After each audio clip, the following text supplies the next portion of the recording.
ناظرین کرام، مناقب حضرت علی رضی اللہ تعالی عنہ میں علامہ ابن جوزی رحمۃ اللہ تعالی علیہ لکھتے ہیں کہ حضرت عمر فاروق رضی اللہ تعالی عنہ جب خلافت کی مسرت پر بیٹھے تو انہوں نے یہ بات کس وقت کہی تھی کہ میں اس مشکل وقت سے اللہ تعالیٰ کی پناہ چاہتا ہوں جس کے حل کرنے کے لیے حضرت علی رضی اللہ تعالی عنہ میرے پاس موجود نہ ہوں۔ اس کے جواب میں علامہ صاحب خود ہی لکھتے ہیں کہ ایک دفعہ قیصر روم نے چند سوالات لکھ کر مسلمانوں کے خلیفہ حضرت عمر رضی اللہ تعالی عنہ کے پاس بھیجے۔ سوالات ایسے تھے کہ جن کا جواب روم میں بھی کسی کے پاس نہ تھا۔ ان سوالات کا مقصد مسلمانوں کو شرمندہ کرنا تھا تاکہ مسلمان اپنے دین سے متنفر ہو جائیں۔ چنانچہ مسجد نبوی میں عظیم صحابیوں کی محفل جمی ہوئی تھی۔ قیصر روم کا قاصد آیا اور اس نے خط پڑھنا شروع کر دیا۔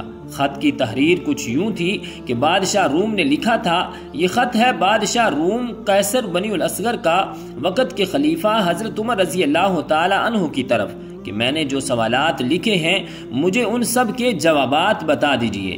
نمبر 1، وہ کون سی چیز ہے جس کو خدا تعالیٰ نے تخلیق نہیں کیا، اور وہ کون سی چیز ہے جو خدا کے علم میں نہیں ہے، اور وہ کون سی چیز ہے جو اللہ تعالیٰ کے پاس نہیں ہے، اور وہ کون سی چیز ہے جس کے سب بال ہی بال ہیں، اور وہ کون سی چیز ہے جس کا صرف منہ ہی منہ ہے، اور وہ کون سی چیز ہے جس کی صرف آنکھیں ہی آنکھیں ہیں، اور وہ کون سی چیز ہے جس کے صرف پاؤں ہی پاؤں ہیں، اور وہ کون سا بندہ ہے جس کا خاندان نہیں ہے، اور وہ کون سی چیز ہے جو شکم مادر میں نہیں ہے، اور وہ کون سی بے جان چیز ہے جو سانس لے سکتی ہے، اور ناقوس کی آواز کا معنی کیا ہے، اور وہ کون سی چیز ہے جس نے صرف ایک مرتبہ پرواز کی ہے، اور وہ کون سی چیز ہے جس پر صرف ایک بار سورج چمکا ہے، اور وہ کون سا درخت ہے جس کے سایہ کو تیز رفتار سوار 100 سال دوڑ کر بھی عبور نہیں کر سکتا، اور وہ کون سا درخت ہے جو دھوپ اور پانی کا محتاج نہیں ہے۔ دنیا میں اس کی مثال کیا ہے کہ جنت کے برتن جن میں مختلف قسم کے کھانے ہوتے ہیں، جنتی لوگ ایک دوسرے سے ملتے ہیں۔ دنیا میں اس کی مثال کس طرح ہے کہ جنت کے سیب سے حوریں برآمد ہوں گی لیکن ان میں ذرا بھر بھی کمی واقع نہیں ہوگی۔ دنیا میں اس کی مثال کیا ہے کہ جنت کی چابیاں کیا ہے۔ حضرت عمر رضی اللہ تعالی عنہ نے خط پڑھتے ہی فرمایا کہ اس کا جواب تو صرف برادر رسول باب العلم حضرت علی رضی اللہ تعالی عنہ دے سکتے ہیں۔ چنانچہ خط ان کی طرف بڑھا دیا گیا۔ حضرت علی رضی اللہ تعالی عنہ نے لکھا، بسم اللہ الرحمن الرحیم، اما بعد، تیرا خط وصول ہوا۔ میں اپنے رب اور اپنے پیارے پیغمبر حضرت محمد صلی اللہ علیہ وآلہ وسلم کی برکت سے ان سوالات کے جوابات دے رہا ہوں۔ وہ چیز جو مخلوق نہیں وہ خود خدا کی ذات ہے کہ جس کو اللہ تعالیٰ نے پیدا ہی نہیں کیا، اور وہ چیز جس کا اللہ تعالیٰ سے کوئی تعلق نہیں وہ یہ بات ہے کہ اللہ تعالیٰ کا فلاں بیٹا ہے، حالانکہ خدا واحد ہے، خدا نہ کسی کی اولاد ہے اور نہ خدا کی کوئی اولاد ہے، اور وہ چیز جو اللہ تعالیٰ کے پاس نہیں ہے وہ ظلم ہے۔ اللہ تعالیٰ کا فرمان ہے کہ خدا اپنے بندوں پر کبھی ظلم نہیں کرتا۔ وہ چیز جو صرف بال ہی بال ہے وہ ہوا ہے، اور وہ چیز جس کا صرف منہ ہی منہ ہے وہ آگ ہے، اور وہ چیز جس کے صرف پاؤں ہی پاؤں ہیں وہ پانی ہے، اور وہ چیز جس کی صرف آنکھیں ہی آنکھیں ہیں وہ سورج ہے، اور وہ شخص جس کا کوئی خاندان نہیں ہے وہ صرف حضرت آدم علیہ السلام ہے، اور وہ چیز جو شکم مادر میں نہیں ہے 5 چیزیں ہیں۔ نمبر 1، حضرت آدم علیہ السلام۔ نمبر 2، حضرت حوا علیہ السلام۔ نمبر 3، حضرت اسماعیل علیہ السلام کی قربانی کا دمبا۔ نمبر 4، حضرت موسیٰ علیہ السلام کا عصا مبارک۔ اور نمبر 5، حضرت صالح علیہ السلام کی اونٹنی۔ اور وہ بے جان چیز جو سانس لے سکتی ہے وہ صبح ہے، اور ناقوس کی آواز کے معنی یہ ہے کہ حق ہے، حق ہے، ٹھہرو ٹھہرو، خدا عادل ہے اور وہ سچا ہے۔ کوہ طور پر وہ پرندہ ہے جس نے صرف ایک مرتبہ پرواز کی تھی۔ دریائے نیل کی سرزمین پر سورج صرف ایک بار چمکا ہے۔ جس جگہ پر حضرت موسیٰ علیہ السلام نے اپنا عصا مبارک مار کر رستہ بنایا تھا، اور وہ درخت جس کو میں اگر تیز رفتار کے ساتھ بھی چلوں تو 100 سال تک بھی پار نہیں کر سکتا، وہ شجر توبہ کا درخت ہے جس کی شاخ جنت کے ہر محل میں جاتی ہے۔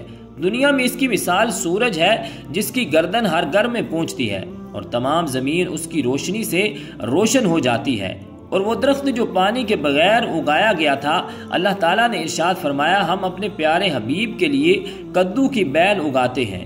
جنت کے برتن میں بے شمار قسم قسم کے انعامات ہوں گے، وہ ایک دوسرے سے الگ الگ ہوں گے۔ ان کی مثال ہم دنیا میں مرغی کے انڈے سے لے سکتے ہیں کہ جس میں سفید اور زرد دونوں پانی شامل ہوتے ہیں لیکن ایک دوسرے سے ملتے نہیں ہیں۔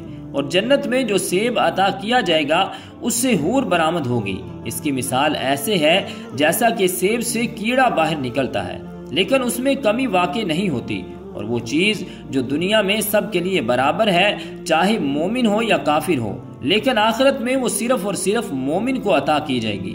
وہ کھجور کا میوہ ہے جسے آخرت میں صرف مومن ہی کھا سکتے ہیں، جبکہ دنیا میں اسے مومن اور کافر دونوں یکساں استعمال کرتے ہیں۔ جنت کی چابیاں کلمہ توحید ہے۔ ابن مسیب سے مروی ہے کہ خط بادشاہ روم کو ملا، اس نے خط کو پڑھ کر کہا کہ میرے سوالات کے جواب صرف اور صرف خاندان رسول سے ہی مل سکتے تھے۔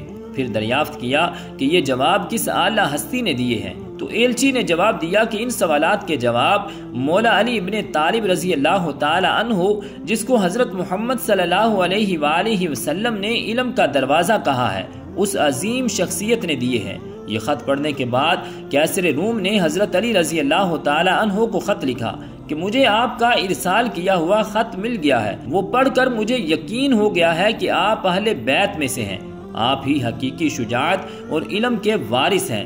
کیسر روم نے اپنے دوسرے خط میں لکھا کہ میری یہ خواہش ہے کہ آپ مجھے مذہب اور دین کی مزید معلومات بھیجیں، میں خاص طور پر روح کی وضاحت چاہتا ہوں جس کا ذکر خدا تعالیٰ نے اپنی کتاب یعنی قرآن مجید میں کیا ہے۔